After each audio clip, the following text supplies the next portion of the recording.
Annie Jacobsen, welcome to the show. It's delightful to be here. Thank you for having me. I have been looking forward to this for so long. We had to postpone it because you went and spoke at the EU Parliament. I spoke in Brussels to members of the EU Parliament in the audience, yes.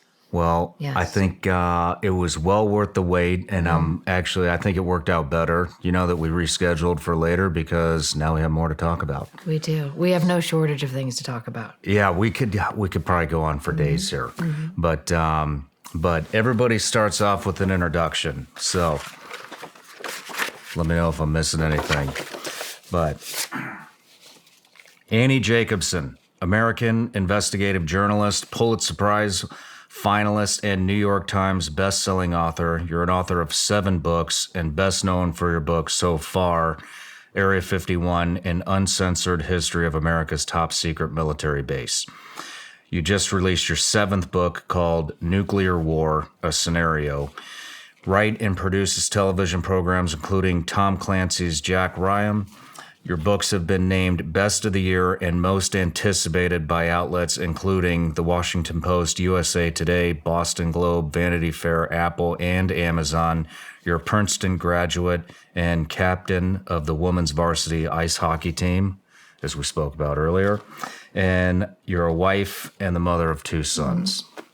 Yes. Am I missing anything? That's about it. Well, Yeah. we got a lot to dive into. I want to focus mostly on your new book, Nuclear War, but we got to knock a couple things out before we get in the weeds. So I have a Patreon account. They're our top supporters. They've been with us since the beginning. I wouldn't be here if it wasn't for them, and neither would you. And so one of the perks that I offer them is they get to ask a question to each guest. And so today's question is, with today's attitude towards fake news, do you think we will ever gain public knowledge of the topics covered by your books? What a great opener question. I think of the idea of fake news as air quotes entwined with the idea of strategic deception. And that is something I have written about in many of my books. No doubt we will cover this. But an interesting question there, because the takeaway that I see is like, how much should we trust what we are being told? And that is certainly why I write books, is to sort of uncover these long-held secrets and bring them into the light of day. And so to answer the question specifically, I think you want to go to as many sources as possible. It's why I read all sides of the aisle. I will read international papers. I will watch different programs that people might otherwise think are in opposition of one another.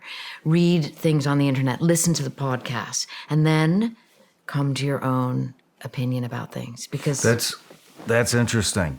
Well, one, how much should we trust? I would love to talk to you about that. But, I try to do that. And I try to read both sides of the aisle. Do you get a lot of flack for that? I used to, but I don't anymore because I think that's very much part of my reporting style. No one knows how I vote. No one needs to know how I vote. I write about POTUS in all of my books, President of the United States.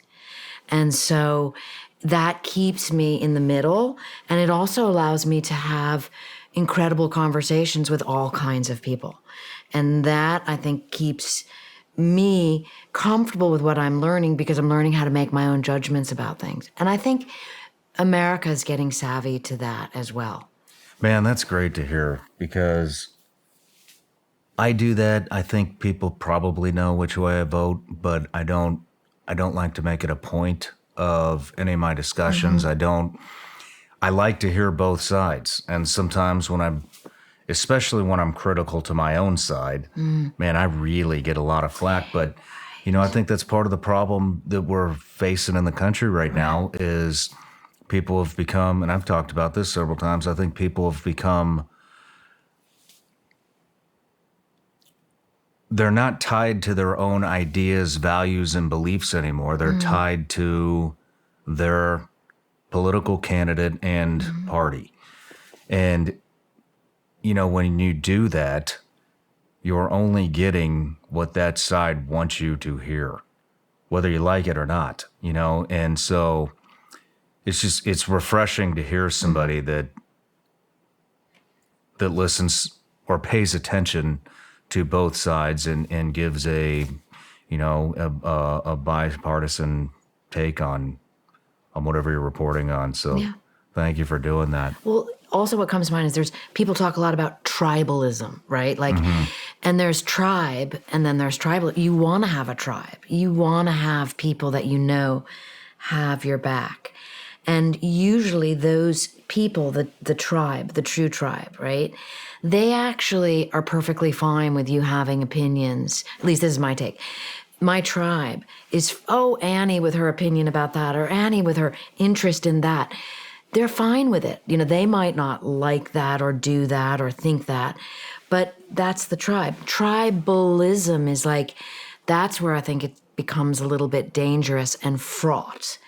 Because then you're supposed to adopt really a party line. You have to have an opinion about this and that just puts you in a really awkward position, because I think naturally we're all such creatures of multiple ideas and multiple ways in directions in which we want to head. And they don't have to be mutually exclusive. Yeah. Yeah. It's weird times we're in, right? Well, there are weird times, but I am a historian also. And so all of my books cover, going back national security issues to World War II. And we, if we're talking about Americans, have always been tribal, have always had weird times. So I'm not as pessimistic about how terrible the times are right now, because I've read so much history about how terrible the times have always been. Yeah. It's kind of how you want to see it. Do you find times today different than some of the stuff that you've studied in the past? One thing about me is I'm always looking for the similarities and then understanding the differences. But I find I'm an optimist at heart, even though I write about these incredibly dark, grim topics.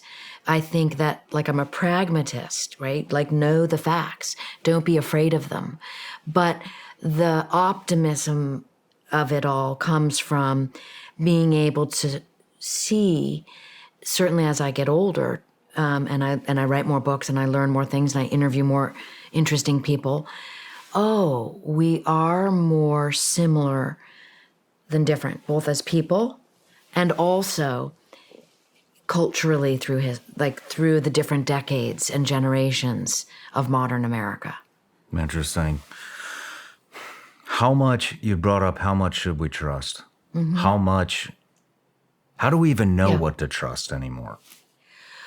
Well, I look at things specifically head on. So I would be better to your listeners and my readers to deal with specifics than big generalizations. I can certainly make big generalizations about what I think about war and weapons and U.S. national security and secrets, because that is what I write about. But in terms of operations, the specificity is important. It's wait, is Area 51 really that? Were the Nazi scientists really that?